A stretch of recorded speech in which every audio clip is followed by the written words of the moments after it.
It's been suggested I might say a bit about the Rosebud. All I know really is what my late father told me, and he's written about it in one of his books. There's a chapter about the Rosebud voyage, but I can remember certain things about it, about what he told me.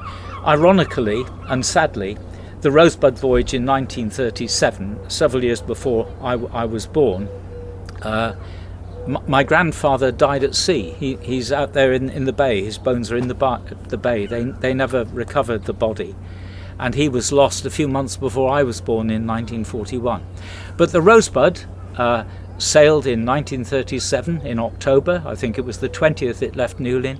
Sailed to Westminster, where it had the great privilege of actually mooring by the Palace of Westminster.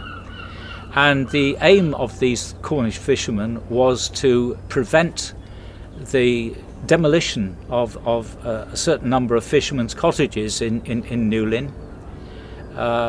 It was the Penzance Town Council's intention to do this.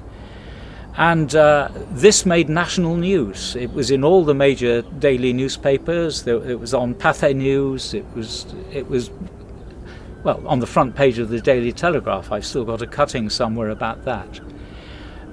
They were well welcomed in London and given, ironically, exactly the very same food they would have had at home, I think, saffron buns and cream tea. But a lot of the country was behind them. I think, in fairness, I should say that not everybody in Newlyn agreed with them. There was some dissent about this. The upshot of it was that a certain number of the houses, the dwellings, were saved, but others were demolished and new houses built.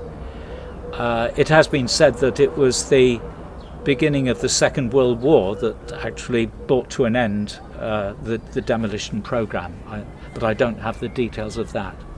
But I'm proud of what my grandfather and others did on behalf of Newlyn as they saw it.